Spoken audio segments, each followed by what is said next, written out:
J'ai joué avec des personnes que j'admirais, j'ai touché du doigt tout ça, puis j'ai vu surtout mes amis qui, eux, faisaient des films incroyables, des séries. Et plus je voyais ça, et plus je me sentais seule.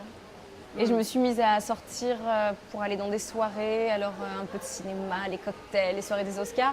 Et à chaque fois que j'arrivais, je ne me sentais pas à ma place, j'étais pas bien, je perdais ma confiance en moi. Je pense que si j'avais vraiment aimé ça, ça se serait passé complètement différemment. C'est-à-dire que plus tu étais avec les gens influents, plus tu faisais des choses, plus tu perdais ta confiance. Ouais.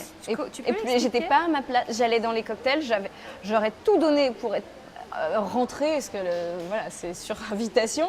Et une fois que j'y étais, j'avais envie de pleurer. Je me disais, mais qu'est-ce que je fais là? Je me fais chier, je m'embêtais. Les gens me parlaient, je savais pas quoi leur dire. Je savais jamais quoi dire aux gens. J'étais vraiment pas à ma place.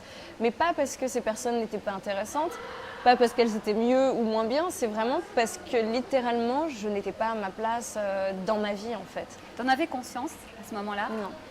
Je savais qu'il y avait quelque chose qui allait pas bien, parce que ça faisait quand même, à cette époque j'avais 27, 28 ans, ça faisait 28 ans que je me sentais pas à ma place.